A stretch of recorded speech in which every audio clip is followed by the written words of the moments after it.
The PC gaming sweet spot. What brings the best bang for the buck? Well, in today's video, we take a look at just that. A $700 PC that brings you great performance at both 1080p and 1440p.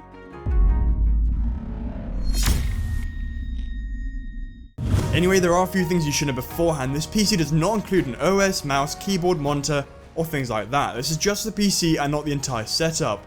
Also, this won't have a problem playing the newest of games and upcoming titles like Battlefield 1 and Titanfall 2. And whilst you shouldn't have a problem editing on this, and I've even edited a lot of videos myself on an i5, don't expect to do hardcore editing or live streaming with lots of filters and effects. Before we start, I just want to say that if my voice does sound a bit off, it's because I've had a cold all week and I'm about to lose my voice. Anyway, with that out of the way, let's get into it. So starting with the CPU of the Intel Core i5-6400 2.7GHz quad-core processor, costing us $180. Now as a gaming PC, this class of CPUs, being the Intel i5s, have absolutely no problem in handling the top end of GPUs, such as the GTX 1080, and still avoid potential bottlenecks without having to buy an i7. Pretty much all i5s follow the same formula and then they all have 4 cores, which is plenty for games. The CPU runs at 2.7GHz and boosts to 3.3GHz. Now not gonna lie, this isn't that great, or at least it's not the best. However, the money we've saved from not going with a 6500 or an overclockable CPU means that it's well worth it. Would it be great to have a higher clock speed? Yes, of course. However, this lower clock speed can still turbo boost, or the CPU can turbo boost at least, to a more adequate clock in gaming. And this makes it a lot more affordable than other CPUs and keeps the system quieter and cooler because of the lower clock speed, which means less heat is produced, so the fan won't have to spin as fast, meaning lower RPMs on the fan and quieter operation. Ta-da! If you don't understand any of that, don't worry, but in terms of game performance, going with this over a skewed chip, so basically an overclockable one, won't make that big of a difference. And one thing to note is that this is on the Skylake architecture, and whilst it uses the LG1151 socket, you'll also have the ability to upgrade to an i7 in the future if you want to, or even Cable 8, which is a soon to be released Intel architecture, because it's on the same socket. This is not only great because if you want to upgrade to an i7 without having to change anything more than the CPU, you can, but it just makes everything a lot easier and cheaper. Now it does have support for HD Intel graphics, but quite honestly we don't need to worry about that since we are going to be including a graphics card. But what this does mean is that you have Intel QuickSync open to you. I've explained this in countless other builds, but what it basically gives you is GPU acceleration, or in this case it's iGPU, to speed things up like renders and also help a lot with streaming. Whilst I'd recommend using something like OpenSea or CUDA for GPU acceleration, which is actually based on a GPU not an iGPU, since we do have a graphics card, this will still help a lot when you're streaming by reducing the CPU usage. Basically it helps with encoding and calculations to make the whole process of streaming much more attainable. Or the system at least, which is good stuff. Now I haven't gone with the cooler because quite simply it doesn't need more than the Intel stock cooler. Yes, in terms of aesthetics, cooling performance, and reasons as such, you can if you want to, but in terms of performance wise, in games at least, it won't make a difference and saves us money. Non-overclockable CPUs generally don't require aftermarket coolers to unlock their full potential regardless of how nice they are. And now for the motherboard, we've gone the ASRock H170M Pro 4 Micro ATX LG1151 motherboard, costing us $80. Or $90 depending on what time you buy it. I was looking at this in somewhat disbelief when the first time I saw it. A micro ATX motherboard, which has the full benefits of an ATX size board. This means that if you don't like the case I've picked, you can choose a completely different one and still retain that small form factor design. It's got an awesome IO armor, as you'll see on the left, which is basically just plastic over it, but it still looks a lot cleaner, which is especially great in a build where you can see the components. The max supported RAM speed is 2133MHz, but don't worry, this is alright, especially for DDR4, and even supports things like RAID and Crossfire, regardless of how niche they are. Just like the CPU, this doesn't support overclocking since it is on the H170 chipset, but whilst you are buying a H170 board, you can still buy a Z170 board and still have it compatible. What this does allow you to do is it allows you to overclock if you want to get an upgrade in the future to a case-skewed chip, but I'll leave that up to you. Whilst this board has plenty of outputs for Intel graphics, don't use them since we're just going to be plugging these cables straight into the GPU itself. But I have to say that some of these features are really nice to have, and extremely useful. For example, it has an M.2 port, meaning that you can install a really fast SSD straight into the motherboard without having to go with the SATA connector. And speaking of SATA, it has 6 6GB SATA connectors. What? Or with this you have the option to install 6 drives such as an SSD or hard drive, well 6 of them at least, just off the board alone, not counting the extra drive from the M.2 connector or PCIe storage. Now in terms of back panel, it has 1 PS2 port, 6 audio ports supporting 7.1 surround sound, as well as what seems to be a genuine Intel Gigabit LAN port. I'm not sure about that since, information on this is quite scarce. It has a whopping 6 USB 3.0 connectors, and has all sorts of display connectors, though you won't be needing those. For a price like $80, you really can't go wrong with this. The only thing I don't like are the orange accents, but for me those aren't deal breakers and can be painted over if they bother you. And lastly, as for software, it comes with X-Fast LAN, X-Fast RAM, that rhymes, USB key, A-tuning and a bunch of other things which doesn't really matter, because third-party applications already do a much better job than most OEM utilities. Now for memory, I won't quite send into the Kingston HyperX Fury Black 8GB, 2x4GB DDR4 2133 memory, costing us $39.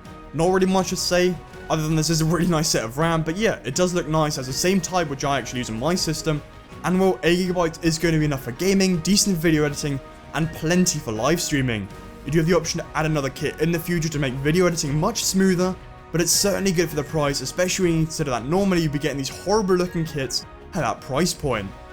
Now for storage, you're with two drives, one being an SSD and the other being a conventional hard drive. So for the SSD, I went with the AMD Radeon R3 240GB 2.5-inch solid state drive, costing us $60. I genuinely didn't know that AMD made SSDs available to the public until a few days ago, but for the price these do compete against many higher end models, but not only that, they actually look pretty sick. Most SSDs do perform very similar in this price range, so you could go for a more expensive one, but I doubt it'll make it that much of a noticeable difference. If you don't know, SSDs are about 5 times to 8 times faster than a conventional hard drive, with the caveat being cost per gigabyte.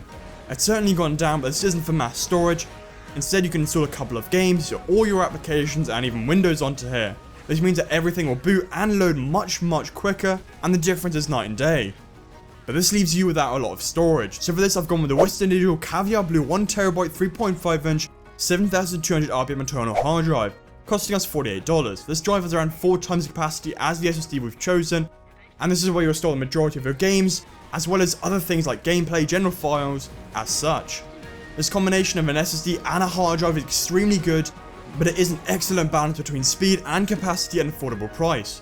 For a video card, you have one of two options. You can either go with an AMD Radeon RX 480 4GB video card, or an Nvidia GeForce GTX 1060 3GB video card. Both have an MSRP of $200. If you didn't know already, the GPU will do the heavy lifting in games, not the CPU, and this does mean that in a gaming rig, it's what we want to put the most money towards. But here's the problem: because these cards are so exceptionally good for the money, and they're well within most people's budget, these cards are selling out faster than.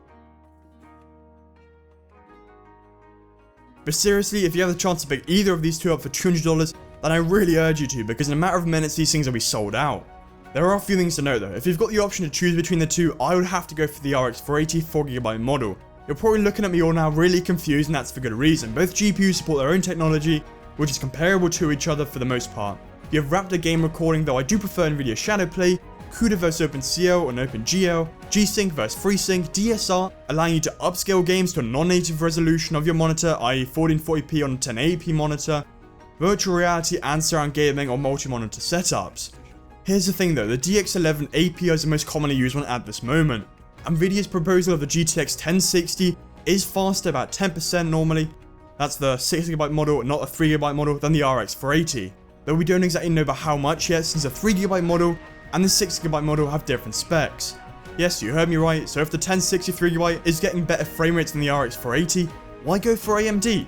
And you're probably laughing at me at this, but that's because AMD has really good business practices, trying to make a lot of things open source, but more importantly is the fact that a lot of games are going to start transitioning to a new API like Vulkan or DX12.